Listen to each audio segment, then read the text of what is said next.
Welcome to today's CxC tutorial. Today we will be talking about Twitter and how to use it.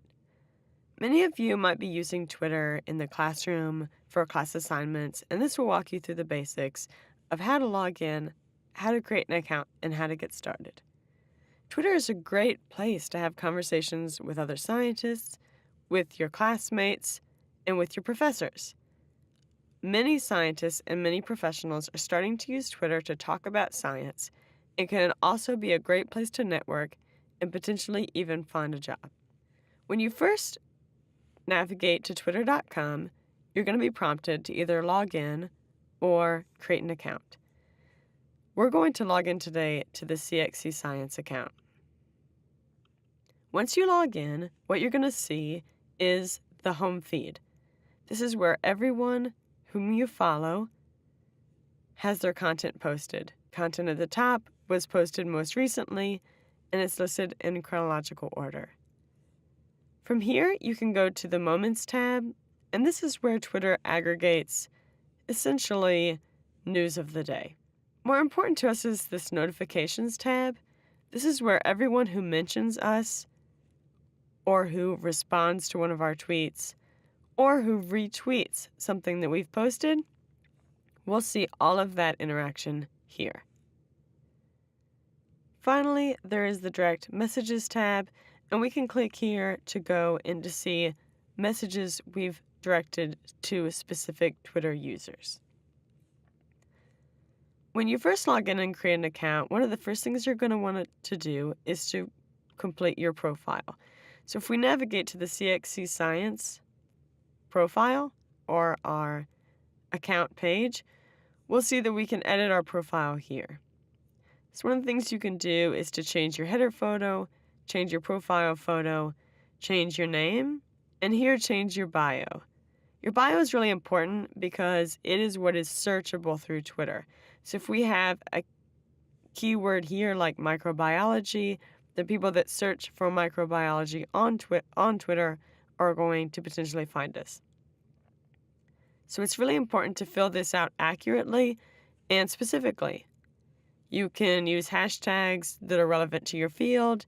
You can mention accounts that you're associated with. And generally, you want to really fill this out and be specific about who you are and what you do.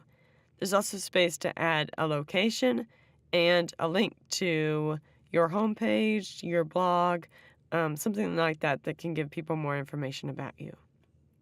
Once you're happy with that, you can click to save changes, and now you have a complete Twitter bio that people can search you with, and location and links here below. So on your home feed, you can see that all of your tweets are listed here. So this is all of the tweets or retweets that we've posted, from most recent at the top to least recent at the bottom.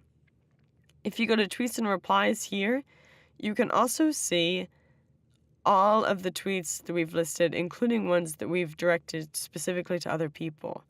So when we have a name of someone or a Twitter account at the beginning of our tweet, and then we tweet something, it's going to appear here under our tweets and replies because we've replied to someone and we listed their Twitter handle right at the beginning.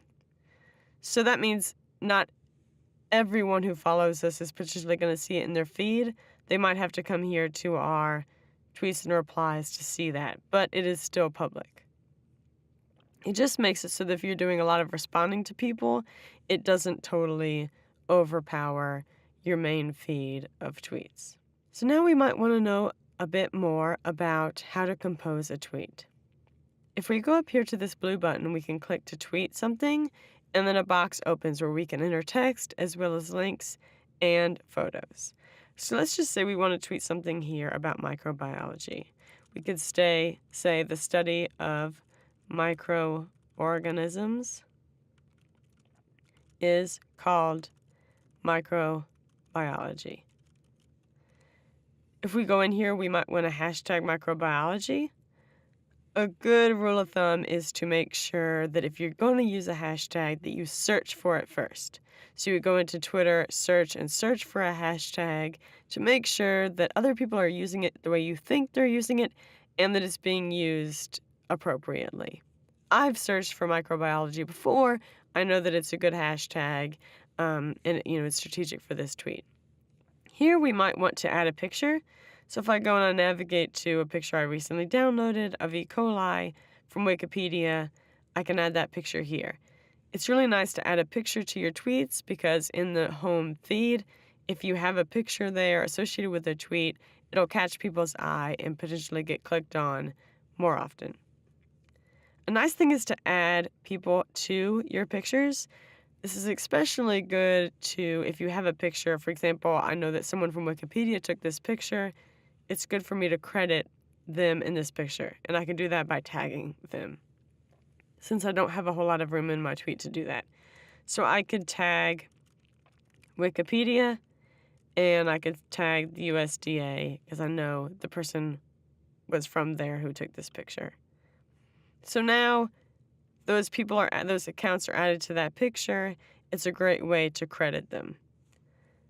But I also want to add a description here just to make sure that people know where I got this picture. So I could say pick and add a description. It's E. coli magnified 10,000 times. And I could add a credit to the person who took this picture. And say I got it from Wikipedia. Now I have a really good description of the picture as well as a credit to the person who created it. So now I can push tweet and this would go out to everyone who follows me. I'm just going to undo that to not tweet that out. So let's talk a little bit more about what hashtags are. Hashtags are essentially keywords that also act as links on Twitter. So if we go down here and we find a hashtag that someone's used, like hashtag botany, if we click that, what we're going to see is a list of all the tweets that have included that hashtag. So it's a really nice way to find tweets by people in something you're interested in. Right now we're on top. That means it's mostly just the top tweets, so ones that are kind of more popular. If we go to live, we're going to see all the tweets that include that hashtag, every single one of them. Another good thing to do, let's say if we go back to microbiology, we might want to find people in this field who we could follow and interact with. So if I go to microbiology, I'm going to start seeing some people who include microbiology in their Twitter bios. So you can see here Cameron Thrash. He's a professor here at LSU. We could follow him. We could follow Elizabeth Bick. If we go up here and we weren't following her, we could click to follow just like over here. Right now we're already following her. So if we go to Cameron Thrash's page, we could potentially start interacting with Cameron. So if we come down here, we could click this tweet to Cameron Thrash, and all it does is pull up a tweet box where his account is the first thing in the box. So that now if we start typing and we type a message to Cameron, then when we click to tweet, he's going to see it in his notifications tab.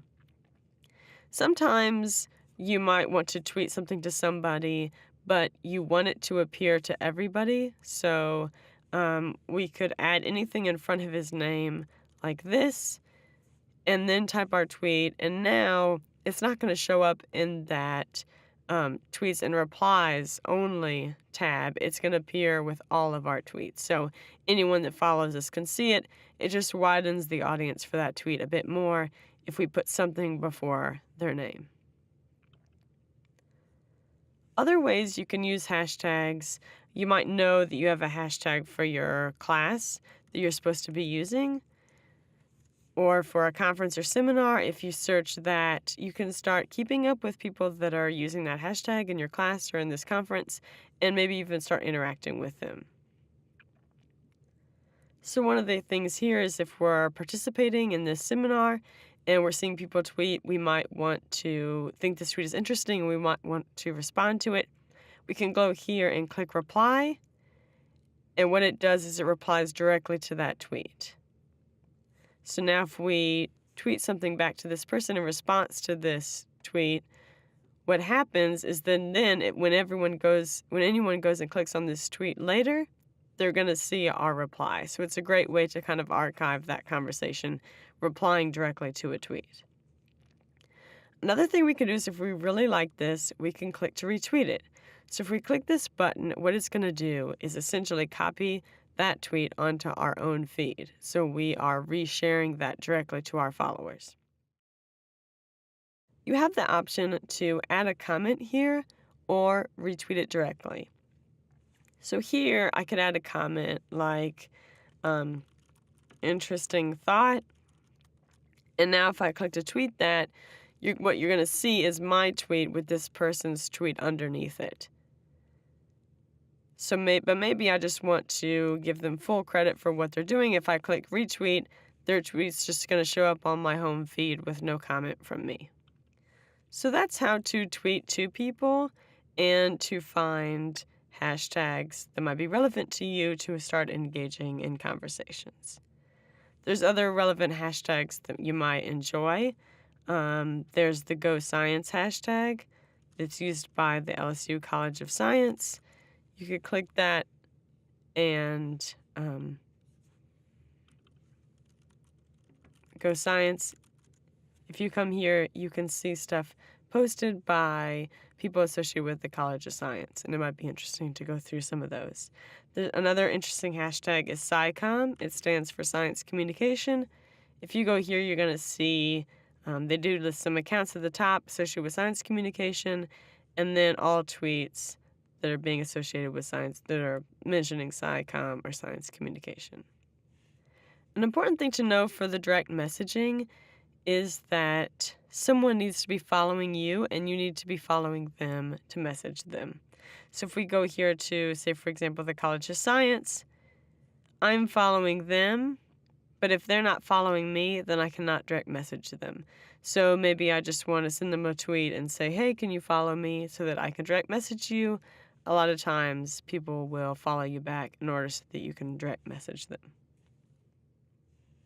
Generally, when you're using Twitter, some best practices are to really think about everything that you tweet is public and potentially seen by a very wide audience. So you always have to keep that in mind when you're tweeting, that everyone potentially is going to see this, so you want to be polite, you want to be respectful, and you want to be accurate.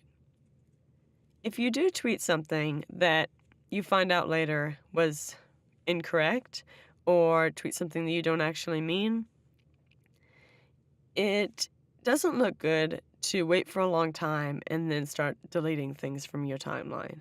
So tweeting things and then deleting them really doesn't look good. So if I tweet something right now, say a statistic or something like that, and it's incorrect, if I think of it right away, I can delete that tweet and then post a correction. So I could post something like, oops, that was the wrong statistic. Here is the right statistic. So I'm acknowledging in my next tweet that I made a mistake and I'm correcting it. That's the best way to do it. It's transparent and it's better than if you just delete things and people will start to wonder why you're posting things and then deleting them. So it's more ethical to acknowledge if you've made a mistake and to correct it that way. Never tweet in anger. Always be respectful and polite with your professors or classmates, and really think about when you tweet something, what impact it could have if it reached a very wide audience. That's it as far as our Twitter tutorial. Now you know the general guidelines to editing your profile, entering in a descriptive biography, tweeting to people, composing a tweet, adding hashtags, adding pictures. There's more to Twitter that you can play with and explore.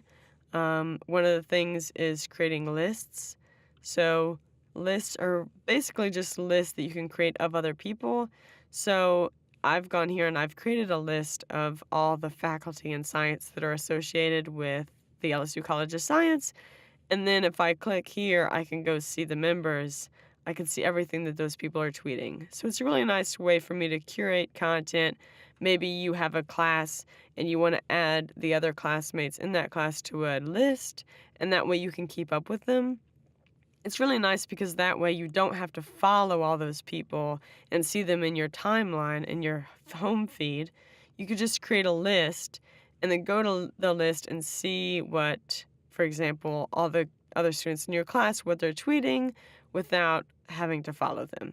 And then it's also a great way to organize your use of Twitter by creating lists for different things. So you create a list for following sports, a list for following microbiology, and it's a great way to organize your Twitter feed very early on. But otherwise, just explore, be respectful, be mindful of what you're tweeting, but try interacting with people. Try replying to their tweets, try retweeting things you find interesting, and start having conversations with other scientists and with your classmates, and you might find that it's very valuable.